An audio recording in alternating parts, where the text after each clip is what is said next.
Alright people, here we go, day 21. How y'all doing today? How you doing? It's nice and sunny back out here. I just threw the ravens a whole bunch of scrap meat that I got, you know what I'm saying? I got thrown a whole bunch of meat, and we'll see how that goes, you know. It's pretty funny. And they're all excited over there, getting all worked up on this Monday, getting all their little giblets of pork and meat and all that good stuff, and they're having a great time. So I love doing that. How you doing? Are you stoked? Now I see them walking over there. I just threw out like maybe 5 pounds of meat. Now they're fighting over it and looking for more. You know, I tell you, I got to do a whole cartoon about the ravens. They got their whole little ecosystem, their whole little pecking order, and their whole little traditions and how they dance, and it's so funny to watch it. And you know, I can just see them out my front door right underneath my big old tree in my front yard, and it's pretty funny. It's pretty funny. But how you doing today? How's it going? Are you stoked? Okay, you got that critical eye lock down. You got that impulse control on lock. How's your schedule? Did you get it done? Did you write over the weekend? Did you write your story? Now, we had a great Sunday fun day. Made all that good old ribeye cow puncher soup. Wasn't that fun? That was fun. I like doing that. And then we had a good live on Saturday. If you didn't watch it, go check it out. That was great. Basically talked about this concept of field theory. And it is really how the world works, you know. Once you unhook all your emotional, you know, connections, it's amazing how much we are programmed as children based upon relationships that we don't even understand influence how we think. Isn't that crazy? That's wild, okay? That is wild. And then when you grow up and you realize that these things you've been given don't work, but you won't let them go because they represent in your mind a connection to your parents or a loved one or something. And quite often it's a distorted view. You know, it's a distorted view because most of the time, you know, when you're a child, you internalize all of the responsibility so that you can maintain that relationship with your parent or your friend or your whatever. And you think it's your fault. And then you grow up and you form yourself around that belief without challenging it. And you come out distorted, you know, all crazy and, you know, maladapted. And so when you get to be an adult, you got to rip that up and straighten out your spine and stand up so that you can actually function and be productive and get the things that you want. You know, you got the pressure of the world pushing you into this crazy maladaptive state so that you're basically a slave and you have a developed of learned helplessness. You know, you don't want that. That's what we're trying to stop here. That's why creativity lifts you up from your bootstraps all the way up your spine. You know, they talk about them 33 people, vertebrae in your spine. We're straightening them all out and making you powerful, you know, making you powerful. And, you know, I don't go for all that woo-woo because I don't really know much about it. It ain't that I don't know much about it because I really do. It's that you can't prove nothing. Right? And I really love the things that you can prove. Okay? Now, proof, right? That's a relative term. Okay? When I do something and I see the result come back to me that's proof. That's how it works. Okay? When I observe how little different changes and variables affect the product when you produce something in the real world, that's proof. That's what I look for. Okay? So when you're trying to take, you know, a set of abstract concepts and thoughts and, you know, fuzzy memories that you have from whenever, and you're trying to put that all into something and then put it down into paper like a story, that's what you're doing. That's what you're doing. You're taking the woo-woo and you're putting it into a tangible form, okay? That then links up and connects and reconverts that tangible form in somebody else back into the woo-woo inside of them. See what I'm doing? The bridge is the story. You're taking your woo-woo, your woo-woo, and you're putting it over the bridge of the story into them so they can resonate with that woo-woo. That's what it's all about. That's why it matters. You know, you got the real world out here, and then we got the abstract world inside of our minds. And we have to come up with a resolution or an idea or an inner working of how we can effectively merge the two in order to create a natural order. A natural order. Not the chaos. Chaos is the other one. Chaos is basically when we parasite using some sort of resource or leverage that we have in order to force other people to give us their energy from the absolute morality. You know, that's the order. We use chaos to steal from other people who use order. That's how that works, okay? Tell me I'm wrong. Tell me, if you think I'm wrong, put it in the comments and tell me I'm wrong. But I'm not wrong. I know I'm not wrong because that's how the world works. Okay. Now I was listening to Professor Zhang, you know, he has that predictive history channel. And, you know, as a matter of fact, he started talking about how he writes his books. And wouldn't you know it, the very same thing that he talks about, I talk about. Okay. It's the exact same process. All right. He sits up there and he says, you might think that there's this A to B to C to process. And you go and these people tell you that you got to map this out and all this and all that. And he says, that ain't how it's done. That's not how it's done. You go out in your life, you sleep in, you eat pancakes in bed, you go and play some video games, you go work out, you go surf, you come up with all these ideas. When you're full of the ideas, you run home and you pour them all out onto the paper or the computer or whatever. And you spend 2 or 3 hours pouring them all out, then you're exhausted. You got to recover for 2 or 3 days, then you come back and you shape them up. That's how you do it. That's how you make a great book. Okay, great story. All right, you go for the feelings first, then you build the logic around it. Right, it's kind of like you're building multiple facets or multiple notes in a wine. Do you guys ever drink wine or coffee or whatever? Anyway, the really good ones have like 4 notes of flavor in them. You taste the first one, it melds into the second one, it lingers with the third one, and then it leaves you with just a hint of the fourth at the very end. And that journey is what makes a complex wine or a complex flavor palette, right? Flavor, I forget the word. Profile, that's it, a flavor profile, okay? And it's in chocolate, it's in everything, okay? And the more you consume something, the more refined your palate becomes, and the more you search out these more sophisticated, complex flavor profiles, right? That's what we're all after, right? This complex flavor profile. Well, that concept exists in everything, right? You know, when you read a story and you read it the first time, you say, oh, wow, it was this. And you read it the second time, now you know, you have that hidden information that you gleaned from the first read through. You know what happens, you know the end. Then you understand, you see it with different eyes. And you read it the third time, you get even more. Read it a fourth time, and then you kind of get the complete picture of everything that the author was trying to communicate to you. That's how it is.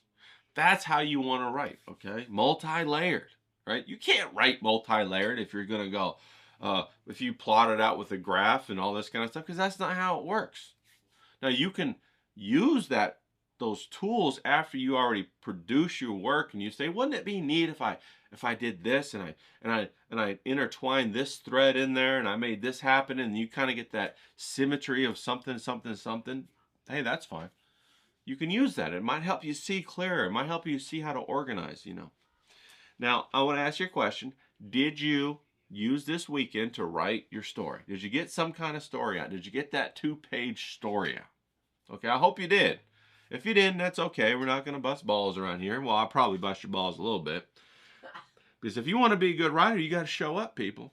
You got to make that decision in your mind. There has to be a line in the sand that you make a choice. And you have to say, hey, am I gonna uphold this agreement of truth that I made? That's what you have to ask yourself. Am I going to keep lying to myself that I'm going to be a writer and it's always in the future so that it's always part of my ego? Or am I going to do it? Am I going to finally step on the scale and get weighed and measured? And then all the little fantasy that I'm playing with, that I'm going to be a great writer, is going to be challenged right then and there. Because it will be. Is that what you're afraid of? Being challenged?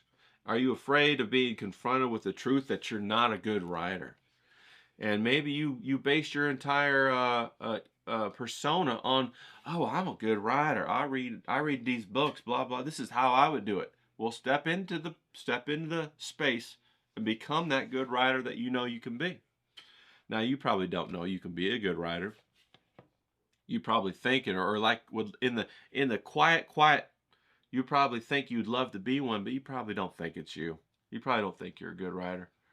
But I'm telling you the truth. Can you breathe good? Can you drive good? Can you talk good? Can you read good? All of these things you weren't born with, right? But your body, over practice, got it. Now you're great at breathing, okay? You're a great talker, right? You're great at reading. You're great at driving. You're great at, maybe you're a pilot. Maybe you can fly. Maybe you're a dancer, okay? Maybe you're a welder. But there's something you do that's great.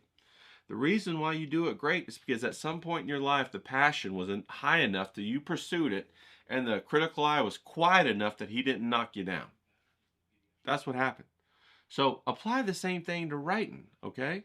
You can be a great writer. You can. You got a story in you. You just got to show up and basically get naked and step on the scale, okay? And let your reader see you naked. That's what they want. That's what they're after. In authenticity. In your authenticity, not inauthenticity. You get what I'm saying. So do it. Okay, now for those of you who did it, hell yeah, let's fucking go. You had a good weekend. You wrote your little story. And you're all stoked about it. All right? Now, all excited about it. And that's what we're talking about. Okay? Now, we're getting ready for that writing competition. Because I'm about ready to open it. I think today's day 21. When we're going to have 7 days. All right? So the last 7 days of this challenge, I'm going to open the writing challenge up. And you know, it could be a story from whenever, or you could just write it, or you could write it that day, or you could put 2 or 3 of them in, or whatever you want to do. But go on the Discord. That's where it's going to be. Okay? And if you already wrote something and it's up there and you want to use that, use it. I know that a couple of people, Professor Grass, already done it. You know, if that's the one you want to go with, let's do it. Let's go with that one, okay? Now, you wrote your 2 pages or whatever, right? You had your imagination. You put it on the paper. Now you put your imagination away, okay? Put your imagination away. And this is the hard part, right? Because you have to switch gears. Okay, you got to put your imagination away. And you got to use this tool. You got to zoom up into the aircraft, right? You got to go 30,000 feet up in the air, and you're looking down at your story. So you can only see the broad strokes of your story. That's a tool in your toolbox. You got to do this. Okay. Now you have to keep your imagination separate from what we're about to do. Right? They don't work together. Not at all. Right? The imagination thrives on enjoyment, fun, curiosity, discovery. All of these are positive. Okay. Are very positive and encouraging sentiments. Right? That's what the imagination works on. Okay. As soon as you introduce criticism into the environment, imagination shrivels up faster than a penis when it gets cold in the water. You know what I'm saying? It just shrivels right up. All right? Doesn't want to play no more. It don't like it. It don't like being criticized. Okay? And the reason is because, you know, the imagination is all about purity, positivity, authenticity, getting lost in the moment. All right? Being connected to the source. Criticism is not about that. Criticism is about tracking time, measuring things, weighing things. It's the opposite mindset. So the two cannot exist at the same time. And in fact, the imagination often recedes as soon as the critical eye comes out, because the critical eye is a dominant voice. It's dominant. It comes out and dominates the space, you know. negativity, is often associated with the critical eye, but we're going to use that negativity, okay? So today you got to put up your imagination. You got to take out your story, put it before you, and then zoom up in the sky, 30,000 feet, so you see just the broad strokes of your story, okay? And let that critical eye out and tell the critical eye, listen, I want you to chew up this story for me. Now, you're not going to attack me as a person, but you're going to chew up this story for me. You're going to tell me everything that's wrong with it. I want you to go to town. I want you to get your feel of being critical, okay? I want you to rip out any words that aren't necessary. I want you to rip out any kind of tangents that don't help support or create this emotional a sentiment that I'm trying to make here, that don't reinforce the fantasy that I'm trying to create. I want you to rip it out, or at least show it to me, so that maybe I can massage it. And you let your critical eye do that, okay? Now, maybe we'll say the story goes like this. We'll do an example. Maybe it's a young guy, and his dream's always been to play professional baseball, okay? And so he plays baseball, when he's a kid, t-baller, when he's elementary school, junior high, and in the high school baseball team. He plays in college, plays AAA baseball, and finally he's going to make it to his major league debut. And the story is about how he gets in the batter's box for the first time and what he feels like, looking up at the pitcher, getting ready to throw that 95-mile-an-hour fastball right down the pipe. Okay, that's what the story's about. Okay, and so you want to create this sense of anticipation. You want to create this staccato sense of building expectation to the point of the batter's box. So you want to zoom out to your 30,000 feet above, your story, and you want to be like, all right, the first paragraph, the little boy falls in love with baseball, plays t-ball, parents take him around, and then maybe you talk more about how your dad did this and your dad did that, blah, blah, blah. Rip that shit out of there, man. All right? Rip that out of there. Maybe you have one sentence about what the dad does for you, but the story is not about your relationship with your father. Now, you can weave that in there if you want to, but remember, you're trying to keep the main focus about the young man becoming a Major League Baseball player, stepping into that batter's box, okay? You can use one or two sentences at most to echo the father's relationship, okay? Then you get to, elementary school. Next paragraph, you jump into high school, talk about maybe some of the difficulties or some of the superlatives in high school or whatever. Don't dwell too much on it, right? But start to build that pattern. Start to build that, building anticipation, okay? Then you have, you get to college, you struggle to make the team. Okay, now's when you can start to expand more, because we're getting closer to the meat of our story, right? So we want to expand more when we're in college and talk about some of the difficulties, or maybe some of the fears or some of the hardships that we experienced when we were trying to join this baseball team and trying to get through, and maybe some of the joys that we had too. Then we start to expand it more. So maybe that's 2 or 3 paragraphs. And we can get the AAA ball or whatever, working our way up. How shitty it was, to only make $20 a day and to have to ride in the bus, and, some of the shenanigans from the guys and how they played pranks on you, and how, you went for however many games a year without really any good food because you'd have to eat McDonald's, and you're trying to hold on to this dream, and maybe you have a flashback of something your dad said to you to encourage you. You tie that theme back in, right, from earlier in the day to remind people that it's been a lifelong dream of yours.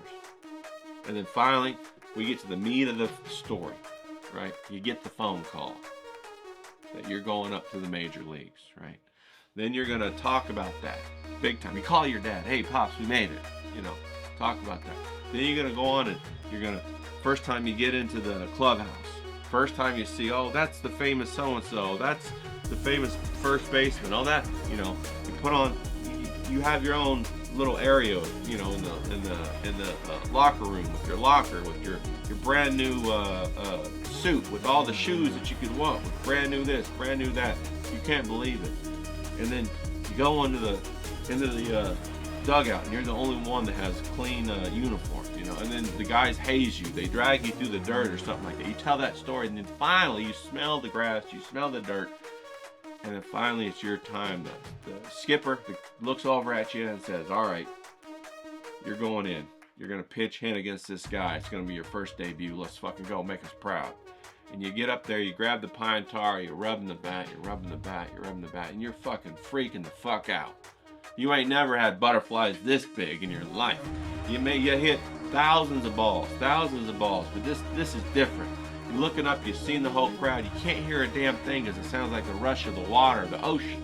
And you get up there and you step in the box and you spit, and the only thing that wakes you up is when the catcher says something crazy to you.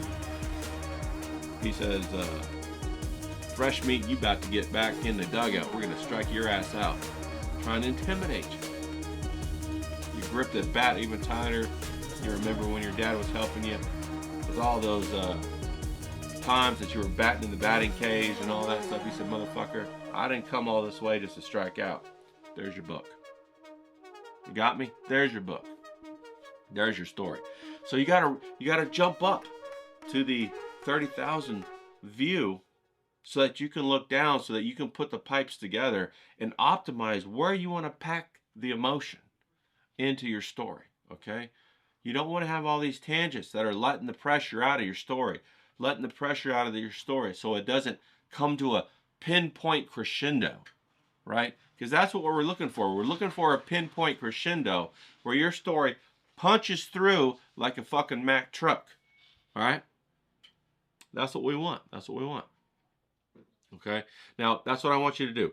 Now, you can go ahead and, if you want to keep going on these cards, keep mining your gold, you can keep doing that. Keep doing that, okay?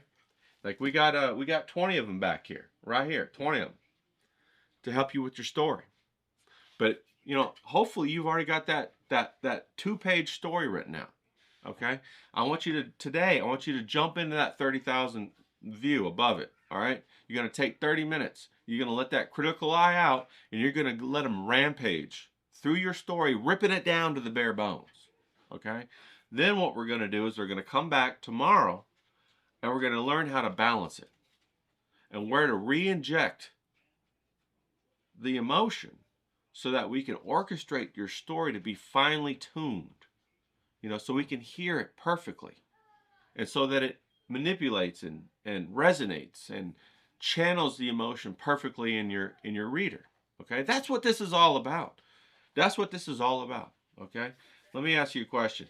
How can you tell if your writing is any good? How can you tell? If you give your story to somebody and they read it and they come back with any kind of emotion, it's good. Maybe they say, hey, I don't appreciate you writing about this. Or maybe they say, what, you know, maybe they're really excited about it. Or maybe they don't like it. Or maybe they say, I don't like your story. You talk too much about your childhood or whatever. Well, that means it's good. Okay? Any type of emotional reaction from your audience means you got it. You got something. Now you just need to fine tune it to what you really want to communicate. And I'm not talking about words, I'm talking about emotions. The words are the levers to channel the emotion, to trim this emotion, to, you know, shape it, to make it happy or sad or angry or enraged, you know. All of these things are designed in a story to play the emotional orchestra or the emotional organ of your reader. That's what you're trying to do. Okay, you're not trying to teach them something. Maybe you will, but you ain't trying to teach them something. You ain't trying to project a good story. What you're trying to do is you're trying to unwrap yourself and streak naked through a whole crowd of people. Okay? You're going to be so exhilarated and overwhelmed by that you're not even going to remember what the fuck you just did. And hopefully they will feel that too. That's what it's all about. All right, so let's get after it. I want you to chop that motherfucker up and let's go. Come on now, let's do it.